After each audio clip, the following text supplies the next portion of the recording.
workshop that was going to be here. Francis has got expertise in all sorts of ways, in all sorts of areas that I really know very little about. But we've been working with the Global Partnership for 3 months now, and it's very evident that what is needed is a way for all sorts of citizen science projects to be able to work with and access and use data. And we also need to be able to actually show the data that we're producing and be able to demonstrate that that has a value as well. So the work that Francis is doing here and the workshop that he's going to do this afternoon to talk to us about this this open source collaborative data platform makes it possible to track and manage precious natural resources is exactly the kind of thing that huge numbers of the community need. So I'm delighted to be at the IONI Symposium, and I welcome you to Francis's presentation. Look forward very much to it. Thank you so much for that kind introduction. So in today's workshop, I'm going to briefly introduce Resource Watch and why we built it. And then I'll invite you to interact with the tool to learn a few more of the features and what you can do with it. We're also eager for feedback on how to improve this product. We're always trying to make this better and want to know what would make it better, or what would make it more useful to you. Are there specific functionalities or data that you would be looking for? And then finally, from interacting with this, I hope you'll be able to learn something new about our planet. We have lots of interesting data sets on people in the environment. So we'll do a little bit of exploration of that. Can I start by asking how many of you are familiar with Resource Watch? Through a show of hands. Resource Watch is a free and open tool to help everyone discover, explore, and understand data on our planet. It includes a growing catalog of over 200 data sets on people in the environment, curated by WRI experts. And it was created with the support of nearly 40 partner organizations. It's a website, it's an open data platform. Why did we make it? So if you're like me, maybe you're a bit cynical about the number of data platforms that are being built, even if you yourself work on them. So I wanted to start by sharing a few of the things that we've learned about these open data platforms at WRI and what inspired us to build Resource Watch. So hopefully some of these lessons and techniques will be interesting to you as well. And if they don't end the continuous development of data platforms, hopefully they will inspire you to make them better. So the first lesson is that under the right conditions, we've realized that data can fundamentally change the way we see and address environmental issues. So Global Forest Watch, you see a screenshot of it here, is one of those projects. Prior to the release of Global Forest Watch, most of the conversation around deforestation or around forest management in the world was based on data from field surveys of forests. These are surveys that were conducted maybe once or twice a decade, and the state of forests was mostly invisible. However, Global Forest Watch changed this conversation. It monitors tree cover continuously and globally on an annual basis and provides alerts on a bi-weekly basis. By making the data easily accessible and visible, the conversation about what was possible and what we should be doing changed. It's not that people use Global Forest Watch in every decision, and in fact the data is often not accurate enough for local level decision making or specific planning challenges. However, the awareness that it exists and the awareness that a lot of these data sets exist changes our expectations and keeps people accountable. We'd like to think this directly led to the ability for companies to make deforestation-free commitments, for example, or the increased confidence in REDD+ climate commitments. The second thing that we learned was that open data is essential for changing these conversations, but it isn't enough. So WRI has been working on data dissemination for a long time, actually. Back in 2002, we launched Earth Trends, one of the first websites dedicated to disseminating country indicators and maps on key social and environmental challenges. This is a snapshot of the website from the Internet Archive. It's a picture from the Internet Archive because while it was successful at first, within 10 years we closed down the website because people weren't using it. So within the intervening 10 years, the amount of internet information on the internet grew exponentially, right?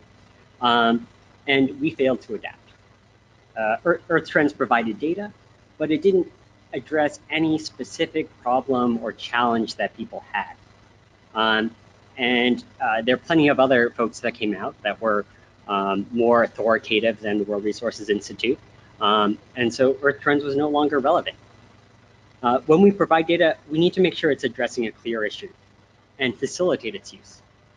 We need to be honest about our objectives in its dissemination and work to understand how our intended users already use information in their lives and fit our products into that. The third finding is that actually finding data is a huge challenge, and it's a challenge that's getting bigger. With the abundance of new methods, new sensors, access to computing power, we're producing several orders of magnitude more data than we were a decade ago. Each data set comes with its own built-in assumptions that if you're an analyst collecting data, you need to evaluate. Metadata is inconsistent or irregular, and sometimes data formats can be tough to work with. This leads to an enormous amount of time spent in organizations, both public and private, deciding which data sets to use and how to find what problems to address. So at WRI, we're full of analysts that use data on a daily basis in their work. So we are very familiar with this struggle. And this is the challenge that Resource Watch intends to address. So with these three lessons in mind, we designed Resource Watch with these two objectives. First, it's to make it as easy as possible to discover, explore, and understand data on people and the environment. We've conducted a wide-ranging data inventory and curated what we think are some of the most useful global data sets and simplified metadata to make it easier to understand. This is the green theory of change along the bottom of this chart. We want to make it easier for people who are already using data, the analysts and researchers, in government agencies and civil society, and in business CSR departments to use environmental data in their work. These are the invisible people who support and inform decisions, and the people who have the influence to change the way that we make policy. We've done some of the work in researching what global data sets are the most informative so that they can accomplish more. The second thing we want to do is to make the data on these environmental issues as visible as possible. And this is with the recognition that that data leads to transparency, transparency leads to accountability, and accountability enables better decisions. We want to show everyone what's happening on our planet right now. So these are the theories of change behind Resource Watch, but really these are the core levers that all data projects have to drive change. Either we put information out there to create transparency and to create accountability, or we give data to people who already use it or people who want it to enable them to do their analysis more quickly or to make better decisions or more accurate decisions. Okay, so let's look at the website. So Resource Watch is still in progress, so please let us know what we can do better. You'll see a little feedback tab on the side there. What we're looking at now is the homepage. a lot of what we've done with Resource Watch is that we've designed the site to try to attract people with visuals and stories, and then funnel them towards higher value interactions, which are conducting analysis, downloading data for the use, or sharing the work that they've done. Data can be difficult to understand, so we want to remove as many barriers as possible towards its use. Let's jump to the Explore section, which is the main section of the site. So really, beyond all the fanciness, Resource Watch is just a glorified data portal. Come here to search for, find, and download data. The difference is that you can see and explore and conduct basic analysis before you do the download. For example, let's say I'm responsible for a project investing in the Sundarbans, a large low-lying forest on the coast of Bangladesh that provides storm surge protection for Calcutta. We'll open up a mangrove data set here. Let's search for it. And this is from UNEP WCMC. All of the data sets on Resource Watch are open and accessible, though the licensing does vary. And so you can see it in green right here. We also want to look at, perhaps we want to look at the pressures on this forest. Population growth is one of the main pressures. So I'll go ahead and turn on the population layer. By flipping back and forth through between data on 1975 and 2015, we can see that the city has expanded drastically. We can also look at it from the other perspective, which is sea level rise. So I'll look at a change in surface water extent data set from the JRC.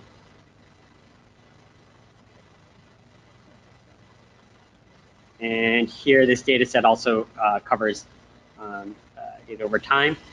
So the surface water extent is in blue. And if we advance over time, you can see that quite a bit of the green starts to disappear. Okay, so of course, this is just very basic visual analysis. But if we find something that's interesting, we can go and get a little bit more information on it and download the data if we want to, or read the metadata. So the next section of the site is what we call Planet Pulse. Planet Pulse puts frequently updated data sets on the globe. It's a bit flashier than it would need to be for a functional tool, but it's intended to give a sense of scale and perspective, to show what's happening on Earth now. Perhaps someone's created an emotional response to the data. For example, we can look at earthquakes. So this data, you see the earthquakes are those little dots, and we have fault lines. This comes from the US Geological Survey. It's updated every 15 minutes. We can also look at active fires. This data comes from NASA, from the VIIRS satellite, and look at a couple of contextual layers, such as population, see what it might affect. Of course, there are many other issues in the world besides environmental issues. This data set is showing conflicts and protests from ACLED. Each of these data sets is updated in, as new data comes out, so that we can give people a sense of what's happening and the scale of what's happening around the globe.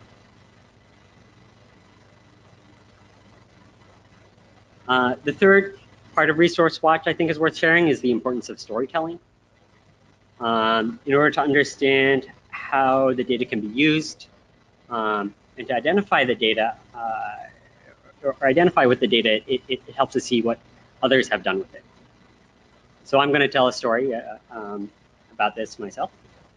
So say you're an analyst in Morocco's economy and finance ministry, and you read this blog on Resource Watch about 4 reservoirs to watch. One of these is Morocco's Al Masira Reservoir. you already know it's a problem, but maybe you're surprised that the amount that it's dropped. So you can go into the platform itself from the story and look at some of these layers. The location of the reservoir, the change in surface water extent over time, the impact it has on crops. A prolonged drought puts crops at risk. The light blue are irrigated areas, which would be a major, majorly affected by a declining reservoir. You could also look at this data set relative to power plants. Just two things I wanted to share before we move on to the interactive portion of this session. First, we often get the question of what data we include in Resource Watch. So a lot of what we try to do with Resource Watch is put effort into curating what we think are the most useful data sets. And so we prioritize new data sets based on requests externally and internally at WRI. But across the board, we try to focus on these characteristics. The data has to be open so that others can use it. Otherwise, there's not much point in us trying to share it. The data has to be relevant. It has to address urgent challenges. We're not so interested in data sets that are too scientific or not yet processed enough to be interpreted. But we want data sets that address urgent challenges around the world. We need the data to be relatively reliable, peer-reviewed methodologies, and we want it to be timely and complete.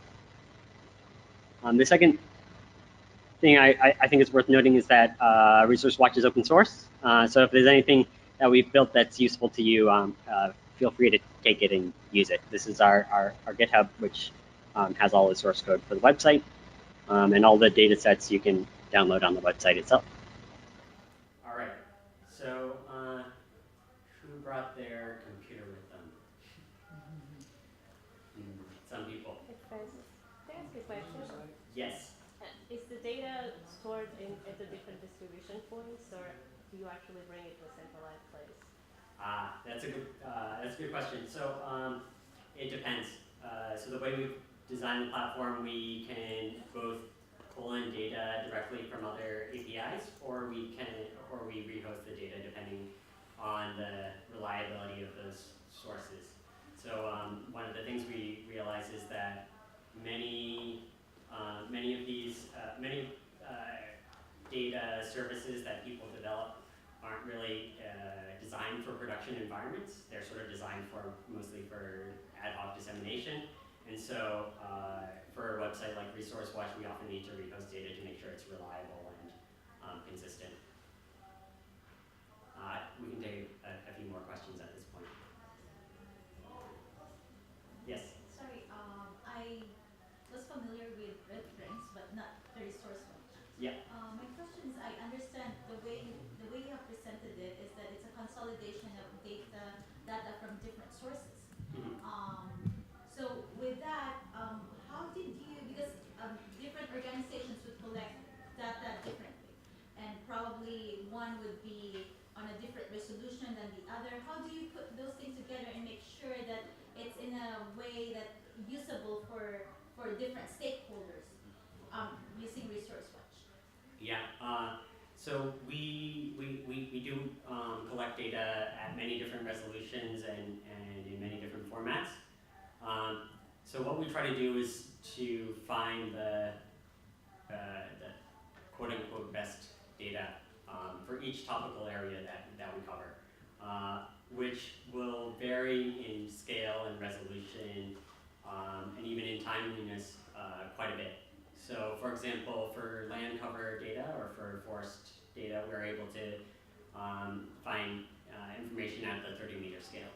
But for economic data sets, such as poverty rates or things like that, the best data currently that's global is country level.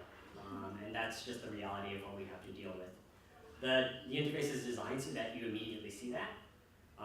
And so you can see what scale you're working with, but it's up to the analyst to decide how they want to interact with that.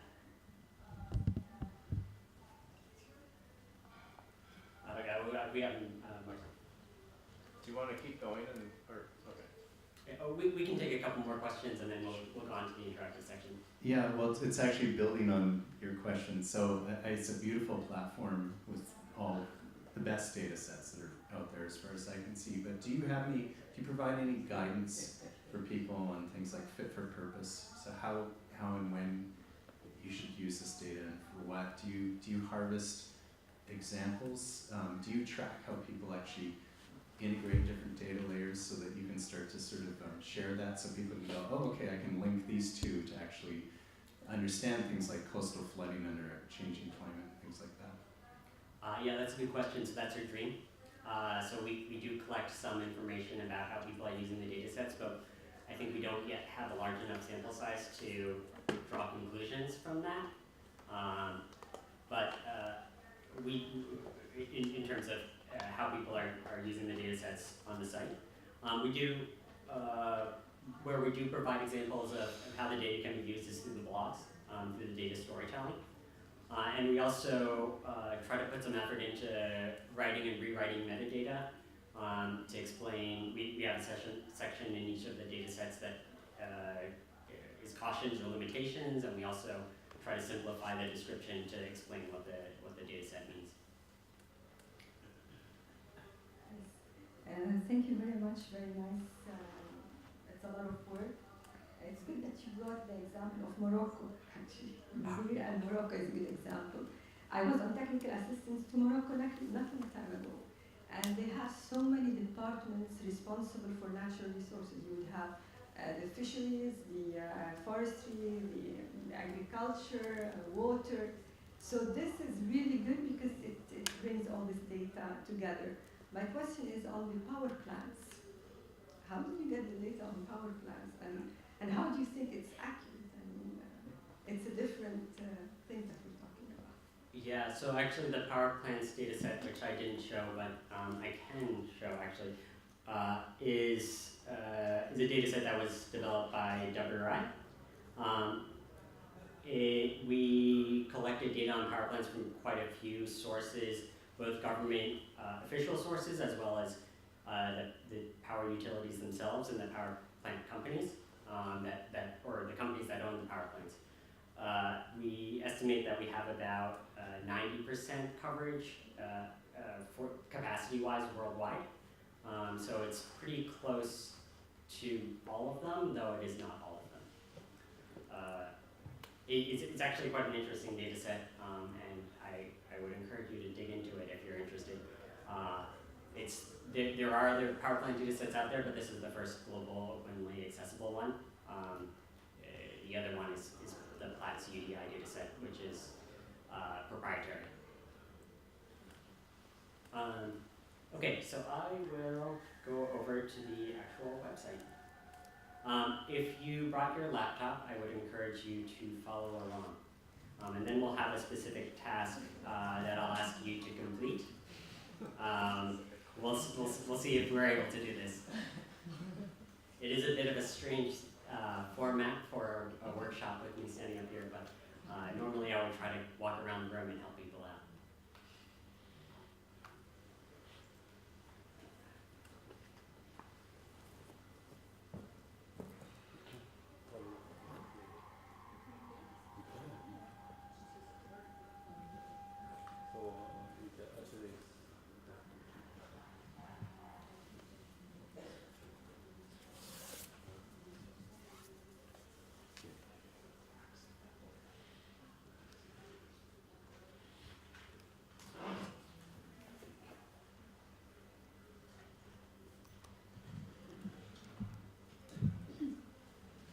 All right, so you can get to the website at resourcewatch.org.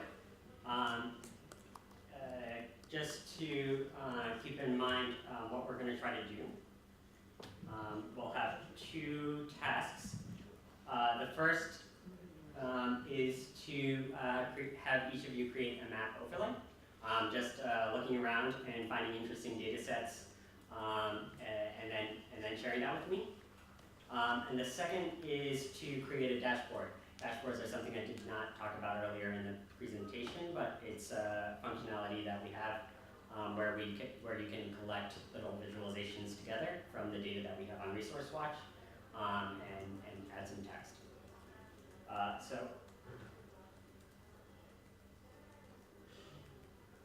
All right. So let's start by looking at the basic functionality of the Explore section. This is a bit awkward. You just click on that button there. So in Explore, we can go and find individual data sets by searching and filtering for them. You can search by keyword or filter by topic, by geography, or by data type, the frequency at which the data is updated, and the time period.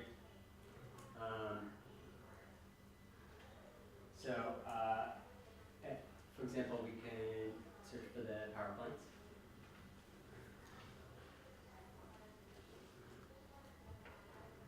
I cannot see the screen. Okay.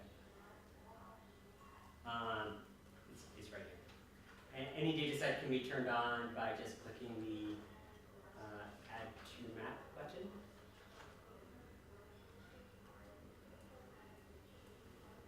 And you can see some of these data sets have multiple map layers that you can toggle between. So we can focus on wind power plants, for example, or coal-fired power plants. There's also little buttons here that you can use to change the opacity of layers or make them invisible temporarily, or get a little bit more information about this specific layer that you're looking at. If you want to download the data set or read the metadata, you can either click this More Info button, or on the left-hand side, you can click the Details button here.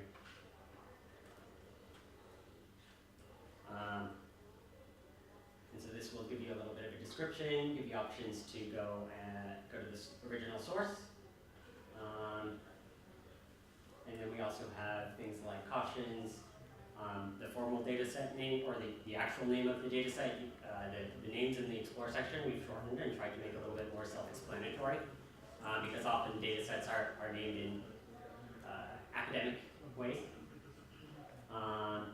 and license and other information.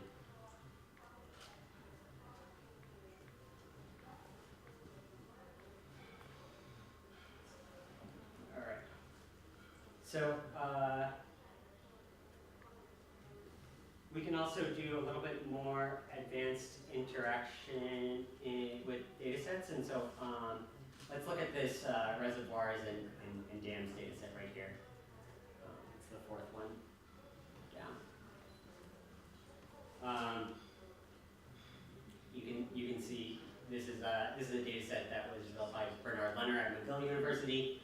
I'm just going to go to the details page.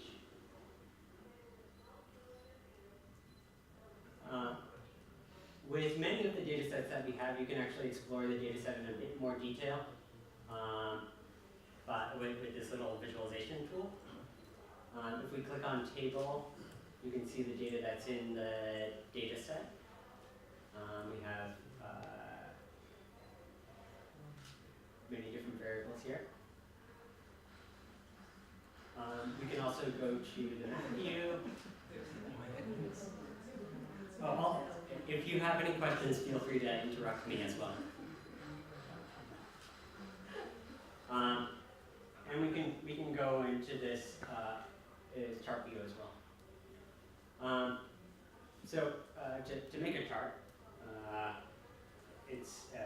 you gotta drag and drop these columns into the different axes. So if I can see this.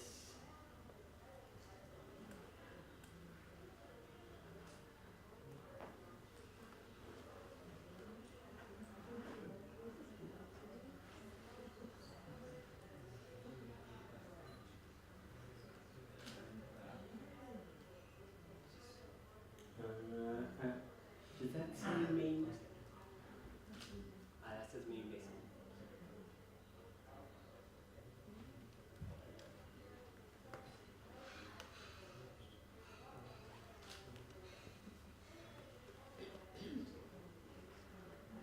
perhaps you'll be more successful than I am.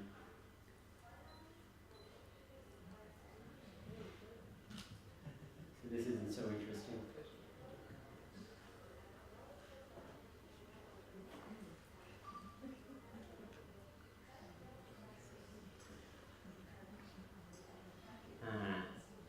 Perhaps we can plot the height against the length.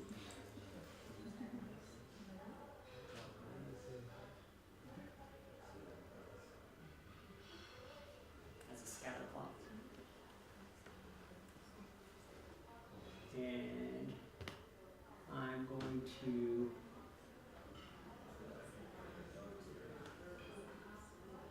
sort by the tallest dams.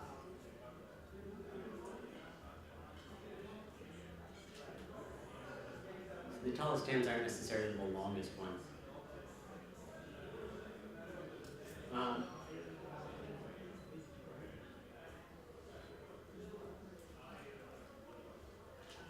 We can also filter the data sets by each of these features. So you could, for example, drop the country field into this filter by value to select a specific country you want to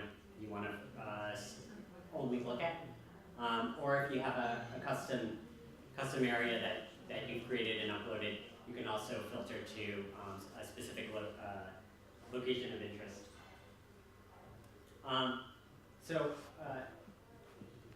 This allows you to do some relatively basic exploration of data sets. If you want to save this, we can do that. So in order to save a visualization or a data set, you can press this button, but it won't work unless you are logged in. And it's quite simple to make an account. You can use any social media account that you already have. So either Facebook, Google, or Twitter. I do have an account that you are free to use if you do not want to use your own. It's right here. It's resourcewatchtraining@gmail.com with the password lookout2018. And I'll just quickly log in.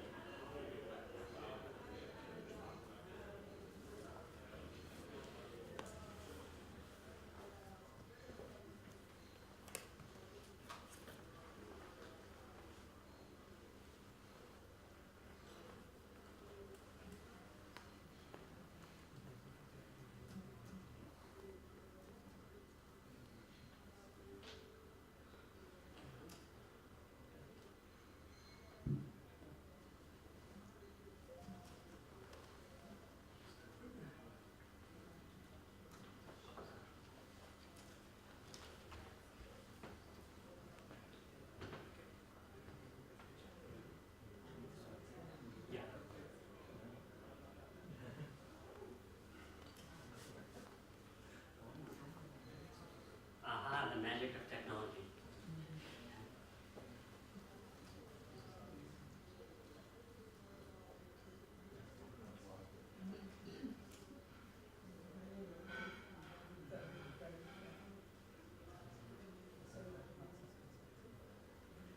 Okay, so let's log in with Google here. All right, I am logged in. My little account. So now that I can actually see what I'm doing, let's try to make a nice little chart again. I'm going to filter to a specific country. Let's look at dams in China.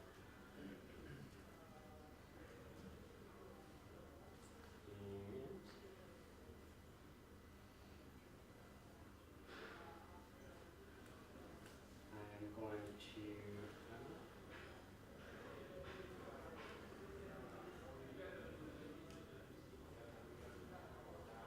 all right.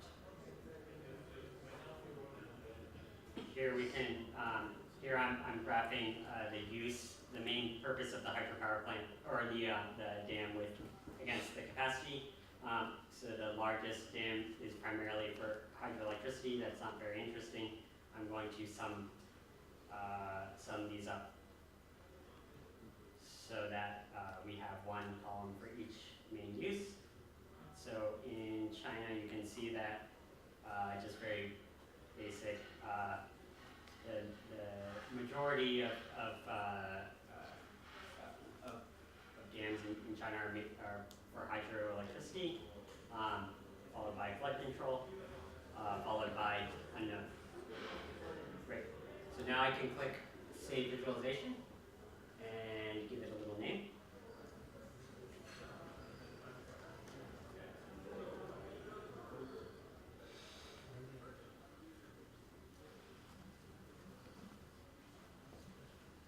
You could also give it a caption or a description if you wanted to.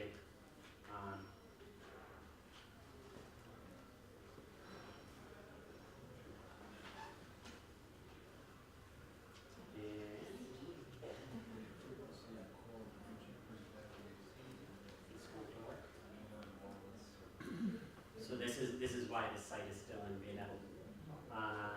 Let's see. I have a visualization saved here. Aha. Great. So you can take if you go to your profile, you can take each of these individual visualizations and you can export them as a PDF or embed them. You can get an embed code, or you can also go back to the data set, or you can add them to it. So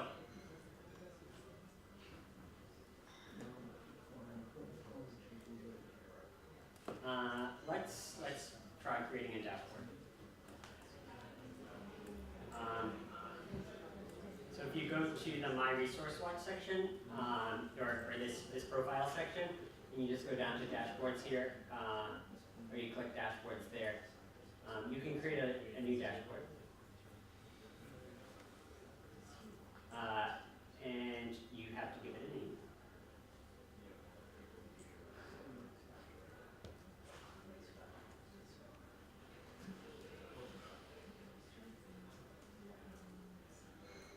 And you can also give it some other information here. So the main section is down here. This is actually what determines what's on the dashboard, and you can add content to your dashboard.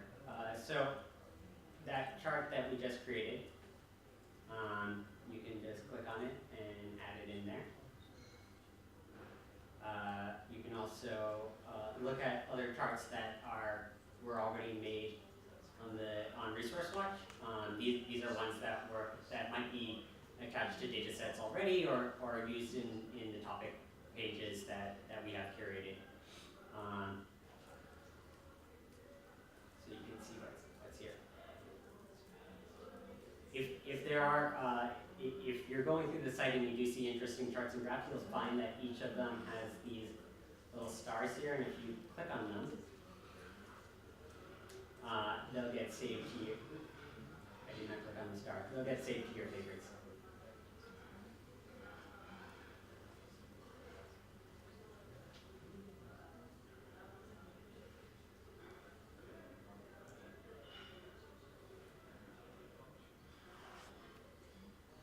In which case they're easier to find in the future. Okay, so that's the basics of creating a dashboard. You can also add some content other than charts and maps. You can add a little text section. You can add images and videos, or embed other content. And then you also have a little bit of control over the layout. For example, creating a two-column grid, or a three-column grid if you so choose. Then when you're done with that, you click Save.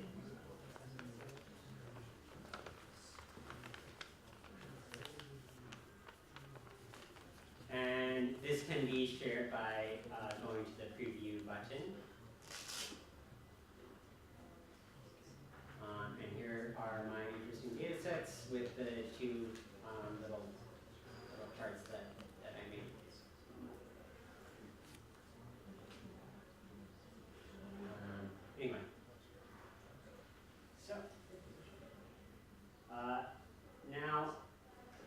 now that I've shown you how to do this, I challenge you to make your own. So if we go back to the activity, the first activity is to create a map overlay to see if you can find some interesting interaction between two different data sets, and the second activity is to create your own little dashboard to test that out. And I am available to answer any questions or help you out on that.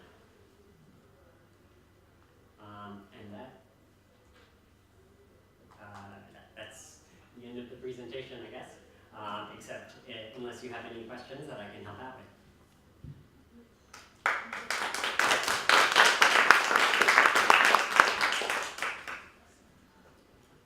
Yes. Hi, I was just wondering how often are the data sets updated? I noticed most of them have a last update date. So do you have a plan for updating? Yeah. So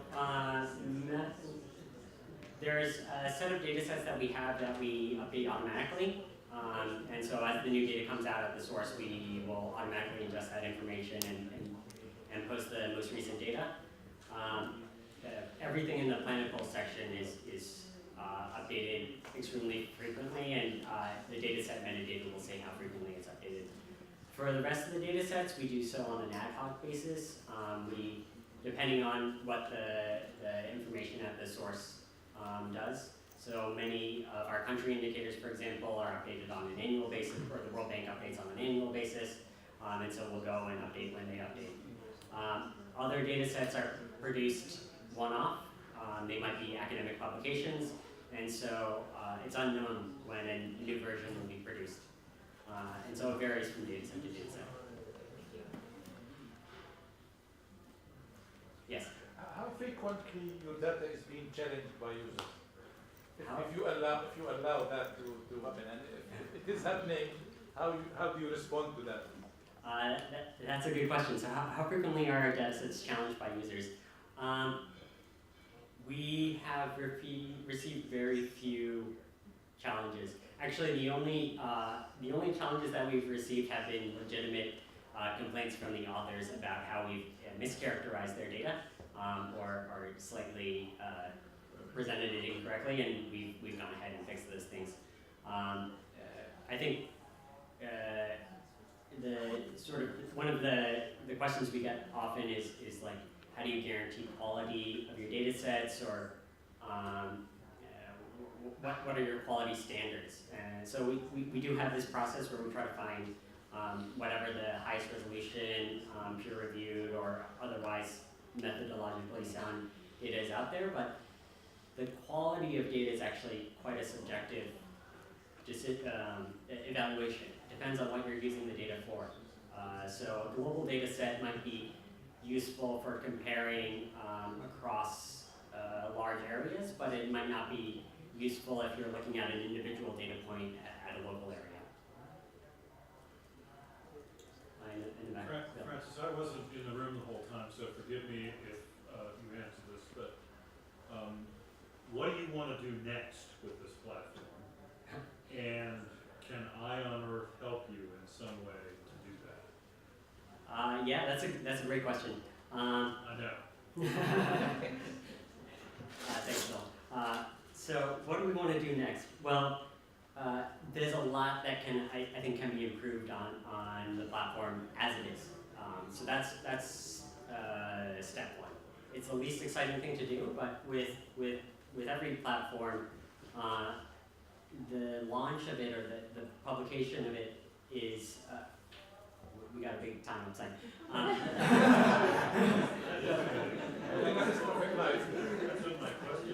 The launch of it or the publication of it is just the beginning. So I think that's actually something that's underappreciated in our community, is that you should expect the amount of investment in a platform to increase after it's launched rather than to decrease. Twitter, for example, has the same functionality it had right when it was launched, but somehow they managed to spend 100 times more money and time on developing the platform now than they did. Well, the marginal improvements matter a lot more when you have an ad revenue model, but I I think that's what, the first thing that we're thinking about. And through IMR, we want to get feedback from all of you about what should we prioritize improving, what features should we build, what data sets should we include. Should we be going down to country level or subnational level? Or should we be focusing on expanding in certain directions, for example, analytical? The second thing we're thinking about doing with Resource Watch is that we recognize that a lot of people have specific data challenges and they want a data platform. And this is sort of the issue that I alluded to earlier in the talk, in that some people want data platforms, but then other people realize we're building way too many of these things.